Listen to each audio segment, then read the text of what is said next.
Brought to you by Express Care Health and Skin Center. Get in, get out, get better. Welcome back to this Healthy Living edition of KUAM News Extra. There are millions of smokers in the world, and Guam has significantly high rates of smokers, even in young people.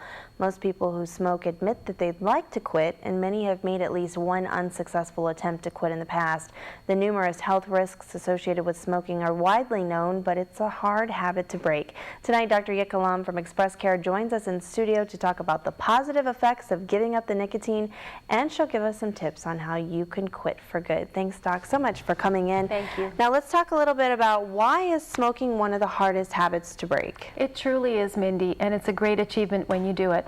The reason is twofold. One is that the smoking, the nicotine, has a really strong physical effect on your brain.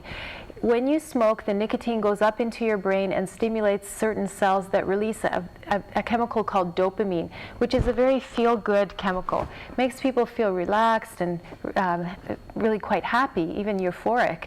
And also there's the psychological aspect where people become addicted to it, and they develop a whole identity and lifestyle around the smoking. So when they eat, they'll have a cigarette afterwards, they will have smoke breaks with their friends. It's something that they do socially when they're out at a party. So it becomes a whole socially acceptable lifestyle that also goes along with the physical dependence and addiction. So it is very difficult to quit. It involves changing your physical self, giving up the addiction, and also your identity, where you become a non-smoker and you do all the things that non-smokers do. So it's a massive life change. Now, what are the health benefits of quitting? We always hear about smoking causes cancer, lung cancer, all kinds of health effects. You get sick more often, things like that. But let's talk about the health benefits when you quit. Right. Very simply, you will live longer and healthier. So when you quit smoking, your lungs can regenerate and repair. About 15 years after you've quit, you're back to about the best that you can be. As far as the other effects, you will minimize the problems that go along with cigarette smoking and heart disease and also cancer. Mm-hmm. So when you quit, you've made a huge positive step in the right direction. They estimate that about 1 in 5 adult deaths in the world is due to tobacco. Wow. Yes. Wow. And what are some symptoms of withdrawal for those people who are trying to quit? Yes.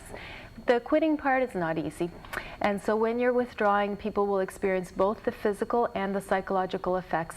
So the physical ones are like nausea, inability to sleep, insomnia, sweating, headaches, and the psychological ones are the cravings, headaches, irritability, anxiety, even depression.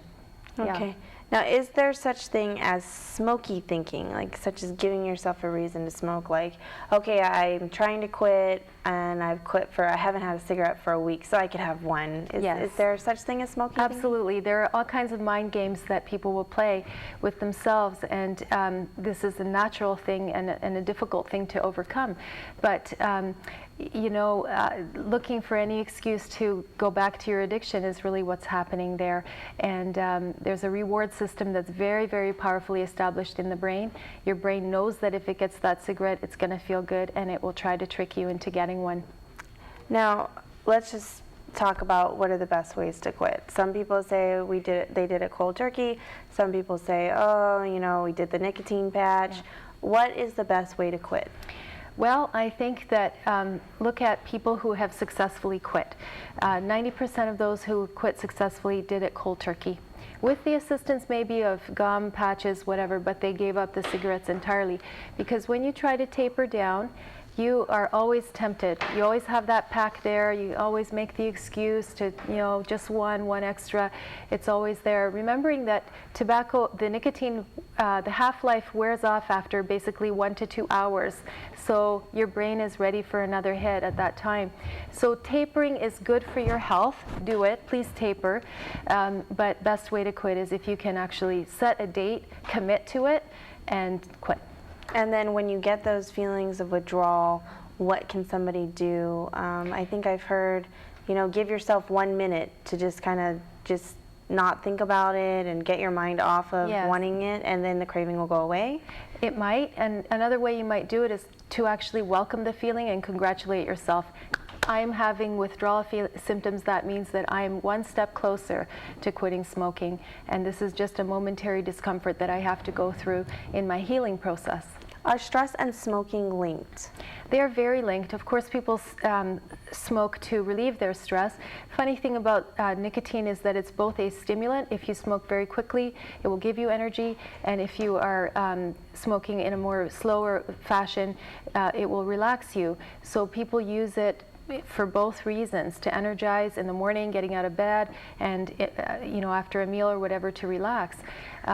So to answer your question, yes, it's linked, and it's also linked with depression. We know that people who are depressed tend to smoke more because they're trying to get some good feelings into their brain. And we've got to take a quick break, but Sure. Don't touch that dial. Dr. Lom will be back right after this to take your questions when Healthy Living returns.